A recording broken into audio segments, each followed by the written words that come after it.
Hello ആൾ. അപ്പൊ ഈ നമ്മുടെ നെക്സ്റ്റ് എക്സാം എന്ന് പറയുന്നത് BEGC 102 യൂറോപ്യൻ ക്ലാസിക്കൽ ലിറ്ററേച്ചർ ആണ്. സോ നമുക്ക് എക്സാമിന് വരുന്ന നമ്മൾ കമ്പൽസറി ആയിട്ട് നോക്കേണ്ട കുറച്ച് പോയിന്റ്സും എല്ലാ ചാപ്റ്റേഴ്സിനെയും സമ്മറി ഉൾപ്പെടുത്തുന്ന ഒരു ക്ലാസ്സിലേക്ക് എല്ലാവർക്കും സ്വാഗതം. നമുക്ക് കൂടുതൽ വലിച്ചു നീട്ടാത്ത കാര്യങ്ങളൊക്കെ കിടക്കാം അല്ലെ. സോ നമുക്കറിയാം ഇമ്പോർട്ടന്റ് ടെക്സ്റ്റ് എന്ന് പറയുന്നത് Homer the Iliad, Sophocles Oedipus Rex, Plautus Pot of Gold, Ovid Metamorphoses, Horace Satires. ഇതാണ് നമുക്ക് വരുന്ന ഇമ്പോർട്ടന്റ് ടെക്സ്റ്റുകൾ എന്ന് പറയുന്നത്. സോ നമുക്ക് എന്ത് ചെയ്യാം, ഓരോന്നോരോന്ന് നോക്കി നോക്കാം. സോ ഹോമർ ദി ഇലിയഡ് എന്താന്ന് നോക്കാം. The Iliad is an EPIC പോം റിട്ടൺ ബൈ ഹോമർ. ഹോമർ എഴുതിയിട്ടുള്ള ഒരു എപ്പിക് പോം ആണ് ദ ഇലിയഡ് എന്ന് പറയുന്നത്. It is based on the events of the Trojan War, especially the anchor of Achilles.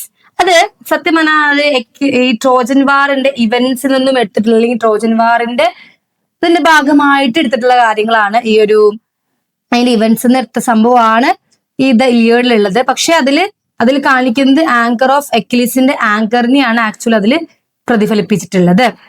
Main characters എന്ന് പറയുന്നത് ഒന്ന് അക്കിലീസ് ആണ്. ദി ഗ്രേറ്റസ്റ്റ് ഗ്രീക്ക് വാരിയർ ആണ് അക്കിലീസ് എന്ന് പറയുന്നത്.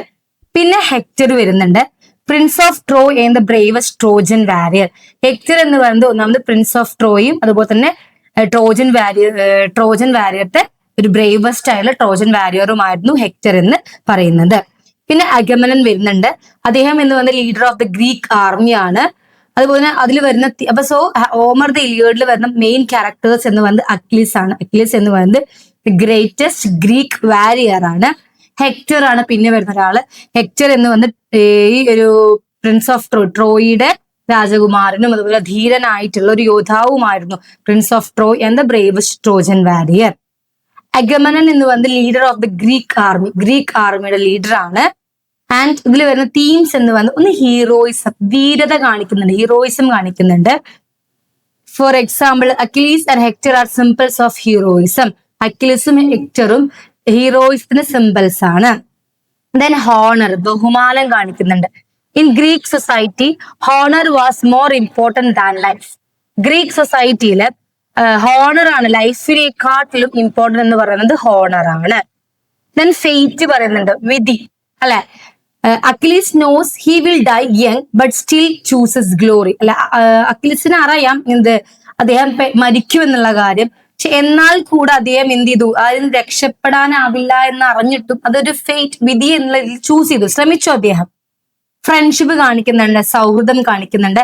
The friendship between Achilles and Patroclus is very important. അക്കിലീസും അതുപോലെ തന്നെ പെട്രാക്കുലസും തമ്മിലുള്ള ഫ്രണ്ട്ഷിപ്പ് ഇതിൽ വളരെ ഇമ്പോർട്ടന്റ് ആയിട്ടൊരു കാര്യമാണ്. ഇനി പൊതുവേ നമ്മൾ പറയാം ഈ എപ്പിക്കിന്റെ ക്യാരക്ടറിസ്റ്റിക്സ് എന്തൊക്കെയാണെന്ന് ചോദിച്ചാൽ we can say that grand theme, ഒരു മഹത്തായ വിഷയം ഉണ്ടായിരിക്കും. ഹീറോയിക് ക്യാരക്ടേഴ്സ്, വീരനായകന്മാരുണ്ടായിരിക്കും. ഡിവൈൻ ഇന്റർവെൻഷൻ, ദൈവങ്ങളുടെ ഒരു ഇടപെടൽ അവിടെ ഉണ്ടായിരിക്കും. ലോങ് നെറേറ്റീവ്, ദൈർഘ്യമേറിയ ഒരു സ്റ്റോറി പറയാനുണ്ടായിരിക്കും. എലവേറ്റഡ് സ്റ്റൈൽ, ഉയർന്ന ഭാഷാ ശൈലിയിലായിരിക്കും ഇത് നിർമ്മിച്ചിട്ടുണ്ടായിരിക്കുക. ആൻഡ് സൂപ്പർ നാച്ചുറൽ എലമെന്റ്സ്, ഒരുപാട് അത്ഭുത ഘടകങ്ങൾ ഇൻക്ലൂഡ് ചെയ്യിപ്പിച്ചിട്ടായിരിക്കും അത് എഴുതിയിട്ടുണ്ടായിരിക്കുക. ഓക്കെ, ഇനി അതിൽ വരാൻ സാധ്യതയുള്ള കുറച്ച് ഇമ്പോർട്ടന്റ് ക്വസ്റ്റ്യൻസ് എന്ന് പറയുന്നത് എന്തൊക്കെയാ? ഒരു ക്വസ്റ്റ്യൻ ആണ് Iliad as an EPIC. Iliad ഒരു എപ്പിക് ആയിട്ട് എഴുതാൻ പറയാം. സോ നിങ്ങൾക്ക് ഇങ്ങനെ എഴുതാം, the Iliad is one of the greatest Greek epics one of the greatest Greek EPIC ആണ് ദ ഇലിയഡ് നിങ്ങൾക്ക് എഴുതാൻ പറ്റും. അതുപോലെ തന്നെ it has A heroic characters, ഇതിൽ ഒരുപാട് ഹീറോയിക് ക്യാരക്ടേഴ്സ് ഉണ്ടെന്ന് പറയാം. ഡിവൈൻ ഇന്റർവെൻഷൻ ഉണ്ടെന്ന് പറയാം. വാർ സീൻസ് ഉണ്ടെന്ന് പറയാം. എലവേറ്റഡ് സ്റ്റൈൽ ആണെന്ന് പറയാം. ആൻഡ് യൂണിവേഴ്സൽ തീംസ് ഉണ്ടെന്ന് നമുക്ക് അവിടെ ഉൾപ്പെടുത്താവുന്നതാണ്. ആൻഡ് കൺക്ലൂഡ് ചെയ്യുമ്പോൾ പറയാം, therefore Iliad is considered as A perfect EPIC. ഒരു പെർഫെക്റ്റ് എപ്പിക് ആയിട്ടാണ് ഇലിയഡ് കൺസിഡർ ചെയ്തിട്ടുള്ളത് എന്നുള്ള കാര്യം നിങ്ങൾക്ക് എന്ത് ചെയ്യാം, അവിടെ പറയാവുന്നതാണ്. ഇനി സോഫസ്ലസ് അല്ലെ, ഒഡിപ്പിസ് റെക്സിന്റെ സോഫസ്ലസ് നോക്കാം. Oedipus Rex is a Greek tragedy written by സോഫസ്ലസ്.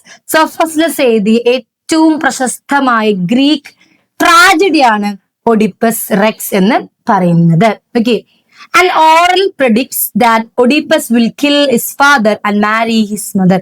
അല്ലെ, അവിടെ ഒരു പ്രവചനം ഉണ്ടായി. ഓറൽ എന്ന് പറഞ്ഞൊരു വാമൊഴി പോലൊരു പ്രവചനം ഉണ്ടായി. ആ പ്രവചനം ഒഴിവാക്കാൻ ശ്രമിച്ചെങ്കിലും അവസാനം അത് തന്നെ സംഭവിക്കാനുണ്ടാണ്. ആ പ്രവചനം എന്തായിരുന്നു?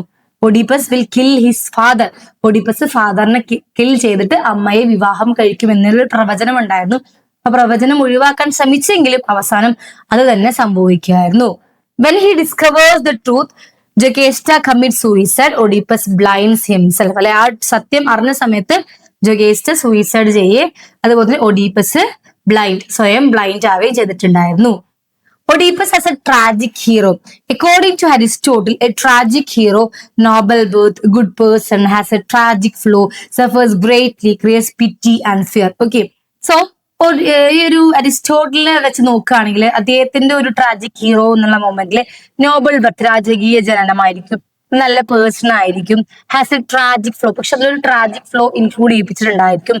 ആൻഡ് സഫേഴ്സ് ഗ്രേറ്റ്ലി, ഒരുപാട് കാര്യങ്ങൾ സഫർ ചെയ്യുന്നുണ്ടായിരിക്കും. And creates pity and fear, നമുക്കൊരു ദയ തോന്നുന്ന തരത്തില്, ഭയപ്പെടുന്ന തരത്തിലായിരിക്കും അതിലൊരു ഫ്ലോ പോകുന്നുണ്ടായിരിക്കുക. How Oedipus is a tragic hero. ഇനി എങ്ങനെയാണ് ഒഡീപ്പസ് ഒരു ട്രാജിക് ഹീറോ ആയത് നോക്കാം.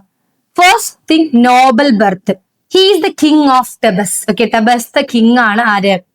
ഒഡീപ്പസ് എന്ന് പറയുന്നത്. ഗുഡ് ക്യാരക്ടർ ആയിരുന്നു. ഈ loved his people and wants to save them. അയാൾക്ക് എല്ലാവരും ഇഷ്ടമായിരുന്നു, എല്ലാവരും രക്ഷപ്പെടണം എന്ന് അതിയായി ആഗ്രഹിക്കുന്ന ഒരു വ്യക്തിയായിരുന്നു. Hamartia, tragic flaw. Is pride and anger. അല്ലെ, ഹമാറ്റിയ എന്ന് പറഞ്ഞൊരു ട്രാജിക് ഫ്ലോ കൊണ്ടുവന്ന ആളാണ്. അമിത ആത്മവിശ്വാസവും കോപവുമായിരുന്നു അദ്ദേഹത്തിന്റെ ഏറ്റവും വലിയ ദുരന്തമായിട്ടുള്ള പിഴവ് എന്ന് പറഞ്ഞാല്. പിന്നെ പെരിപ്പിറ്റയ വരുന്നുണ്ട്, reversal from king to blind beggar. അതുപോലെ തന്നെ അനഗോറസിസ് വരുന്നുണ്ട്, റെക്കഗ്നീഷൻ ആണ്. He realizes the truth about his birth. And catharsis വരുന്നുണ്ട്, audience feel pity and fear. അവരോടാണ് ഓഡിയൻസിന് പിറ്റിയും ഫിയറും ഒക്കെ തോന്നുന്നത്. ഇനി അതുപോലെ തന്നെ ഏതാണ് fate versus free will. Okay, fate എന്ന് പറഞ്ഞാൽ എന്താ? Everything has already decided by destiny. വിധി എല്ലാം ആദ്യം തന്നെ തീരുമാനിച്ചു വെച്ചിട്ടുണ്ടാവും. ആ ഒരു വിധിയെ മാറ്റം ചേഞ്ച് ചെയ്യാൻ നമുക്ക് ആർക്കും തന്നെ പറ്റൂല. ഈ ഫ്രീ വിൽ എന്ന് പറഞ്ഞാൽ എന്താ? ഒഡീപ്പസ് മേക്ക് ഹിസ് ഓൺ ഡിസിഷൻസ്. ഒഡീപ്പസ് സ്വന്തമായിട്ട് ഡിസിഷൻസ് മേക്ക് ചെയ്തിരുന്ന ആളായിരുന്നു.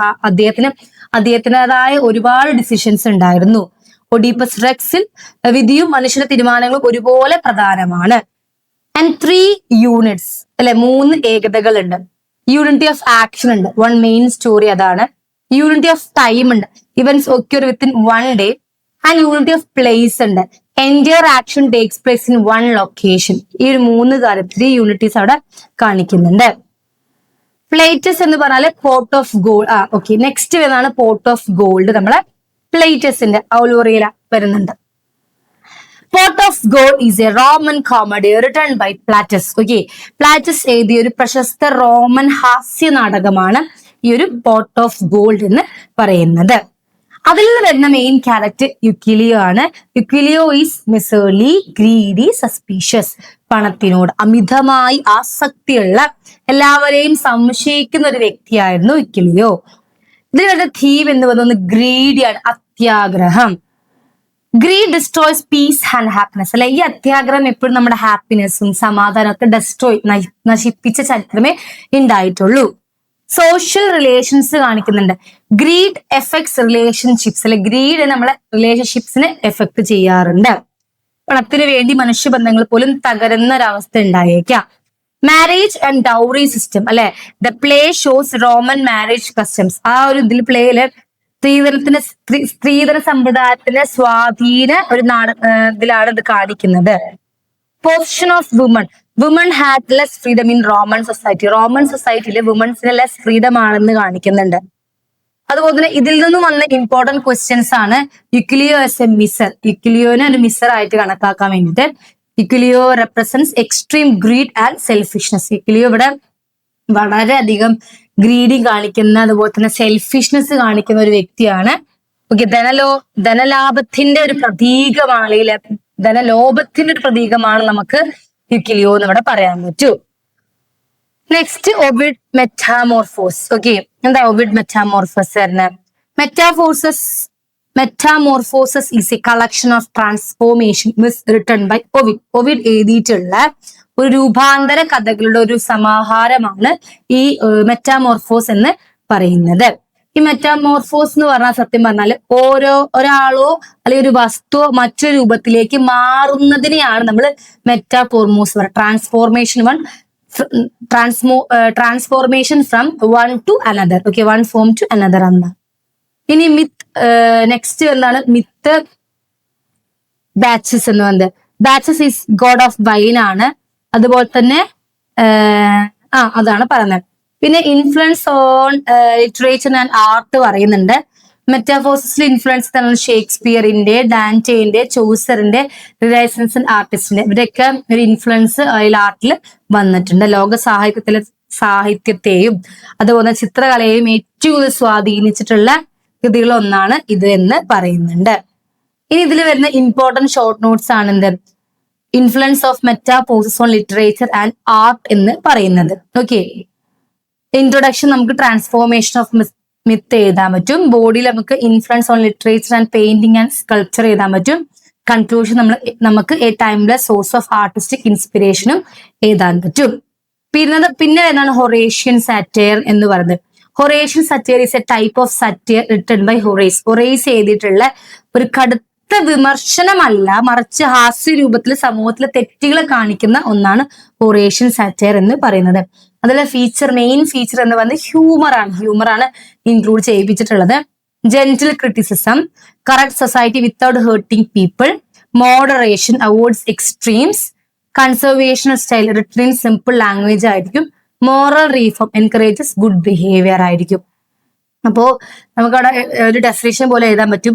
ഹൊറേഷ്യൻ satire is a mild humorous and gentle form of satire that aims at correcting human follies through laughter. Okay, ചിരിയിലൂടെയും മനുഷ്യന്മാരുടെ തെറ്റുകളെ തിരുത്താൻ ശ്രമിക്കുന്ന ഒരു ഫ്രീ ആയിട്ടുള്ള ഒരു ഹാസ്യ രീതിയാണ് ഇതിൽ ഉൾപ്പെടുത്തിയിട്ടുള്ളത്. That is Horatian satire. ഇനി നമുക്ക് ലാസ്റ്റ് ഒരു റിവിഷൻ പോലെ നോക്കുകയാണെങ്കിൽ നമുക്ക് പറയാം ഇത് ഇലിയഡ് എന്ന് പറയുന്നത് ഒരു എപ്പിക് വാർ ആണ്, ഹോണർ ആൻഡ് ഹീറോയിസം കാണിക്കുന്ന. ഒഡീപ്പസ് റെക്സ് എന്ന് പറയുന്നത് ഒരു tragedy of fate and human suffering ആണ്.